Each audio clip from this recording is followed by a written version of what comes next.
Catherine Wang.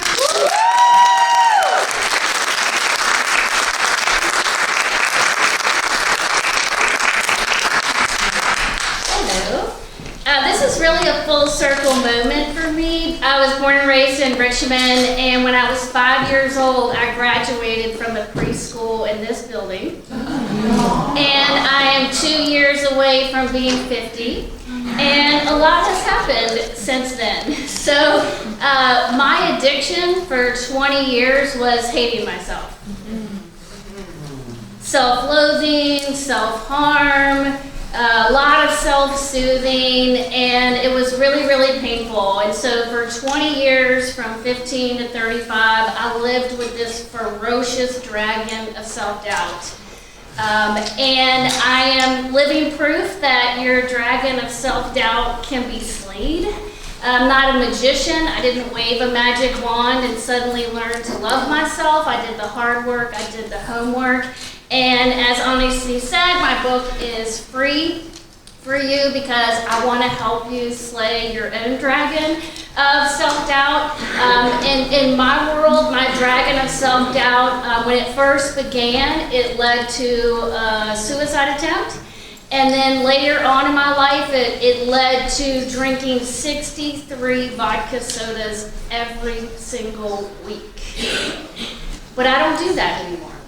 And so I want to share the belief that I think self-doubt is what we all have in common. And when we don't believe in ourselves and when we don't love ourselves, that's when we harm ourselves, because we don't believe that we are worthy of help and love and respect. And I want you to know that you are. As Honesty knows, I give thousands of these books away every single year. So if you are part of a recovery program and y'all don't have these books, I will give them until the end of my life. They are free. You never have to pay for them. All of my speaking engagements, any money I get from that go to helping women overcome addiction, incarceration, and domestic violence. So I thought I would read a little poem that I wrote that is featured in the middle of the book. And I hope it helps you as much as it has helped me. I am not June Cleaver. I am not Claire Huxtable, Elise Keaton, or Carol Brady. This is not the story of a lovely lady.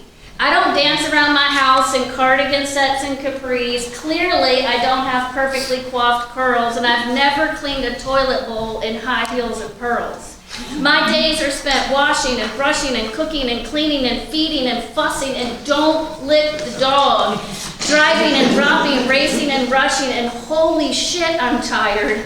And it's only 9 a.m.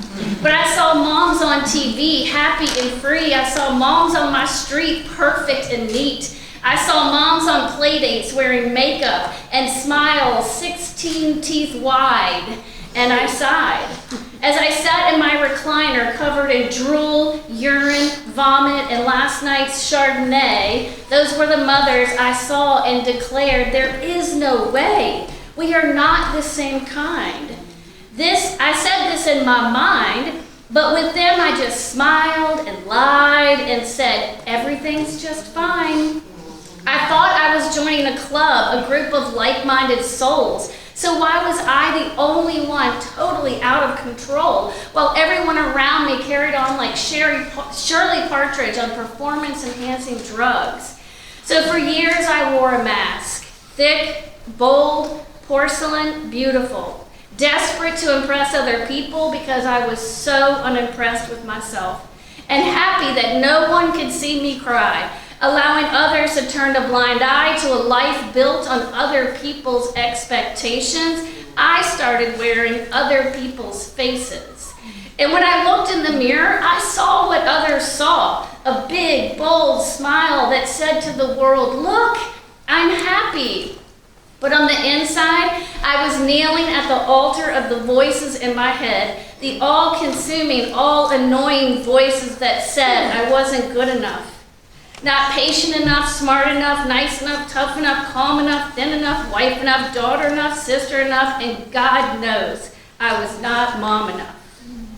I wore the mask and smiled and said, everything's just fine. But everything was not fine.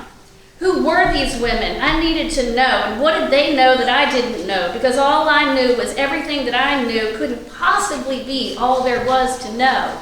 So I asked.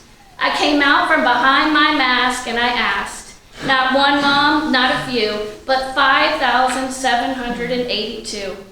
From Shanghai to Seattle and 17 countries in between. A nerdy researcher by trade, these questions became my crusade. I gave them tools to dig deep down inside to better understand their Jekyll and my Hyde. You know what that neighborhood of motherhood revealed once they removed their masks? No one feels up to the task. We are not what we pretend to be. From Shanghai to Seattle, mothers everywhere, just like me. Burdened with doubt, the number one emotion of all was doubt.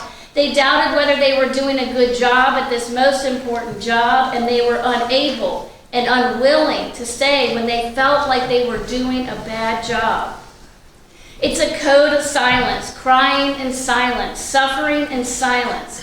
Voices in their heads suggesting that as a mother what they should be, could be, shouldn't be, and couldn't be, even if they tried. The media loves to write about the mommy wars, but the truth is, we are the real saboteurs. Mothers are not at war with other mothers. We are at war with ourselves. You see, how we feel about ourselves, what we do to ourselves, is a condition of our own creation. Just think of the world that we could create if we created a different situation.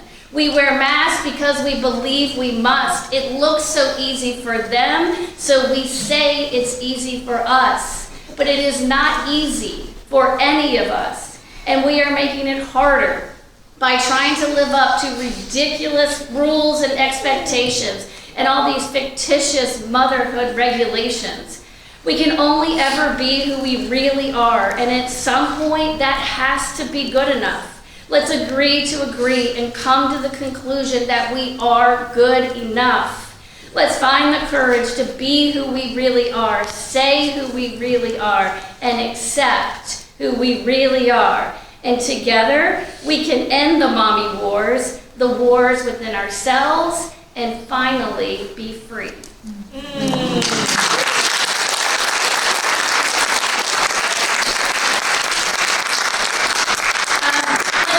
There are books in the back, and there's also some quote cards, some mantras. You know, it's time to move from worrier to warrior, and things you can put up to remind you how strong you are, how loved you are.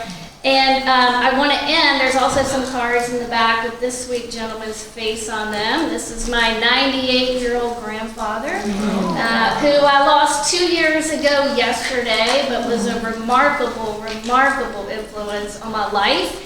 And he carved the white wolf that he is holding. And underneath of that wolf is a saying, a story that you might be familiar with, but I'll read it. And hope you'll take some of these with you to remember. An old Cherokee is teaching his grandson about life. A fight is going on inside me, he said to the boy. It's a terrible fight, and it is between two wolves.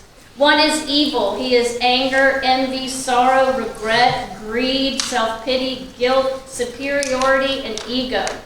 He continued, the other one is good. He is joy, peace, love, hope, serenity, kindness, empathy, generosity, compassion, and faith.